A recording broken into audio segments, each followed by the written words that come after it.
Okay, this is Eric Cecil, back again with a new writing. This is called In Memory of Dr. Martin Luther King Jr., and I wrote this in college. It was very difficult to write. I started it in October and finished it in January, right before the King holiday, and it just I always consider King's I Have a Dream speech and really think that it's really kind of sacred ground. And so I didn't know if I really should have been rewriting the I Have a Dream speech.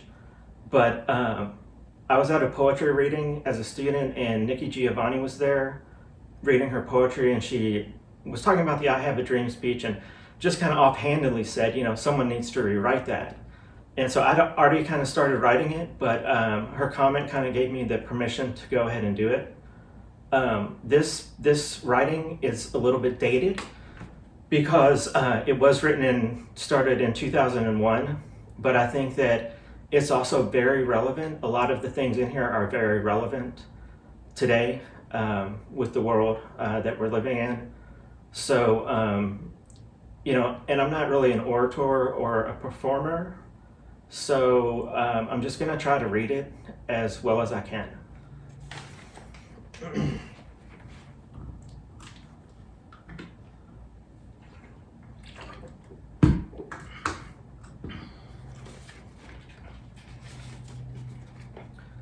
In memory of Dr. Martin Luther King Jr., January 15th, 1929, died April 4th, 1968. For the King family, A. Philip Randolph, Anne and Carl Braden, Nikki Giovanni, and for Miss Rosa and the Freedom Riders. I come to speak about the unhealthy conditions mankind faces today. Since the beginning of the war in Afghanistan, there has been little compassionate discussion about the innocent children who have languished under bombs of destruction while eating from plates of emptiness and drinking from cups of helplessness. I have watched horrified as many Americans have passed unconditional love to the souls of their children, then, suffering from an ambiguous disease, have rolled collateral damage off their tongues with such unbecoming familiar ease. Mankind is very young when compared to the love between the gravity-stricken rain and the parched earth. When viewed in this light, mankind is an infant and must be taken to the doctor when it is obvious there is a malady that thwarts our humanity. I do not have to look far to see the symptoms of an illness that, if left untreated, will leave mankind in a marked grave with a dilapidated headstone that reads hatred. In the Appalachian Mountains, people live in third world hills. Adequate health care and education are cruel mirages that have disappeared like forgotten sunset. The tentacles of despair are suffocating men and women from the breezy air of hope and economic betterment. In economically segregated inner cities throughout the country, embers of frustration, fueled by police brutality, have left cities like Los Angeles and Cincinnati engulfed in the flames of racial riots. Of course, the people of the United States make up a small fraction of our world. The economic prosperity of the United States is not indicative of the health of Africa, East Asia, and the Middle East.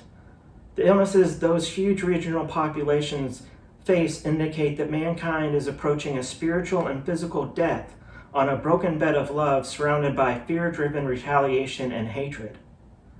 In Africa, the soil is not yielding needed nourishment but shallow graves. The pandemic AIDS is burying a generation. The young and the elderly cling to one another, barely keeping their heads above a staggering sea of misery. The inferno of AIDS is steadily spreading, consuming Africa.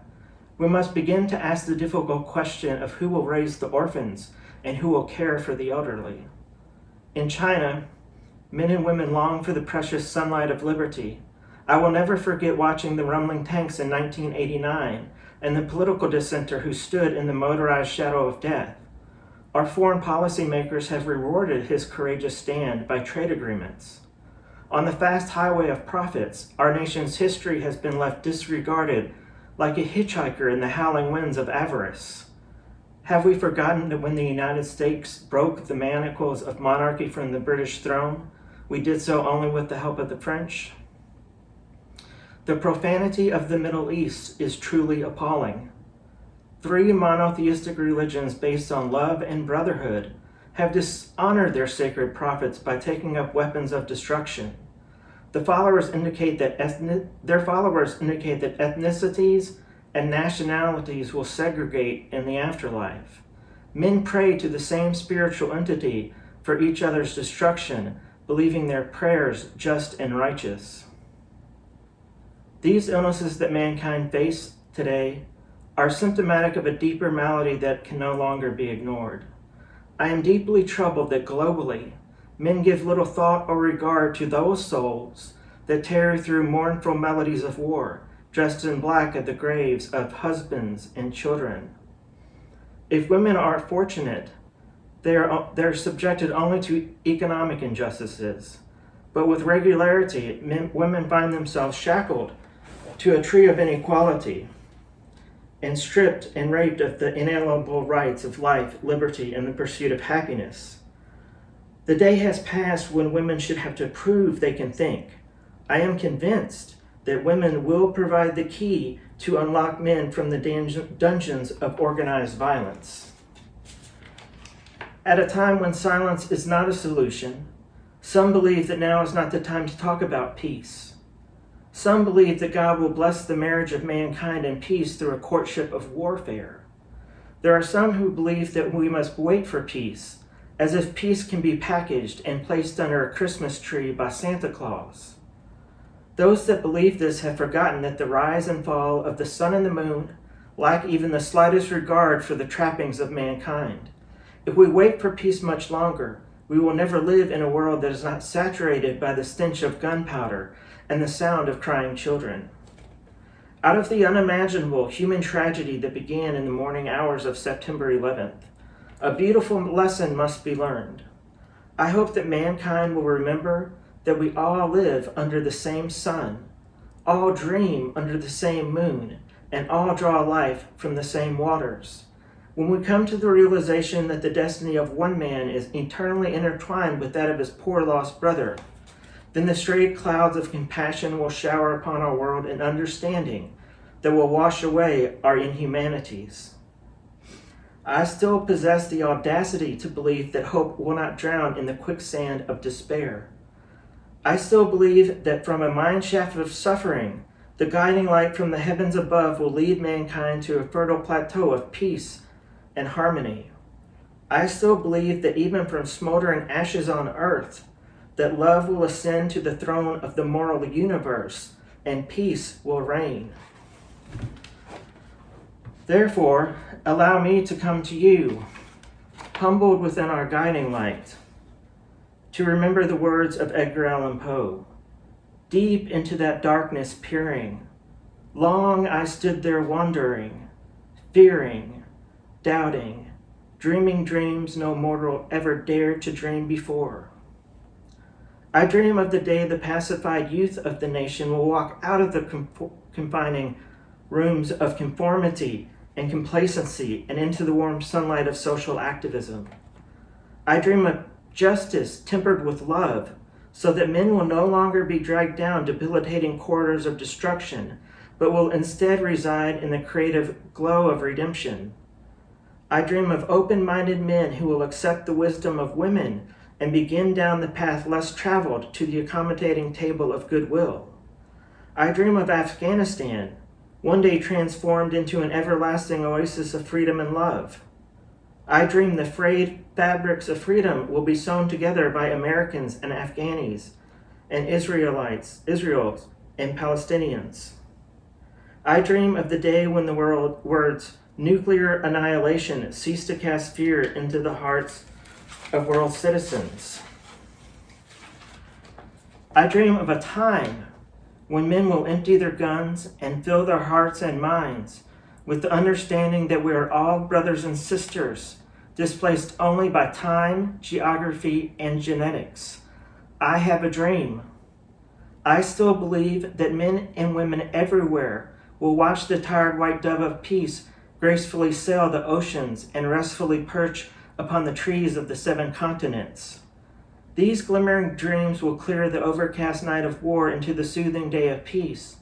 Drawing on these dreams, historians will be able to pick up their pens to begin writing a lasting chapter on peace and brotherhood.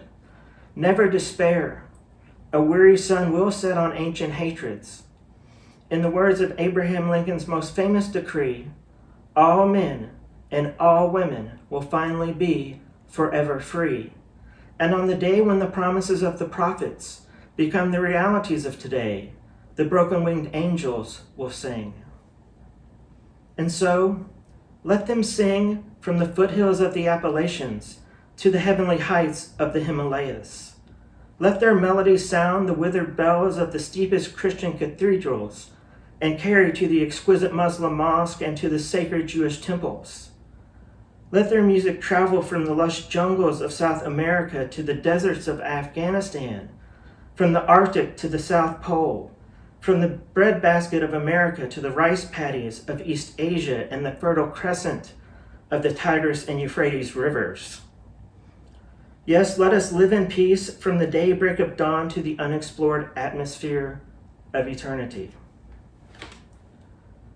When peace is believed in, when it is heard, when it is felt, when it is written in the history books of tomorrow and lived under the darkest corner of the globe, when it is the guiding principle within the souls of Jews, Hindus, Christians, Muslims, and Buddhists, we will join hands and sing new meaning into the words of the old African American spiritual.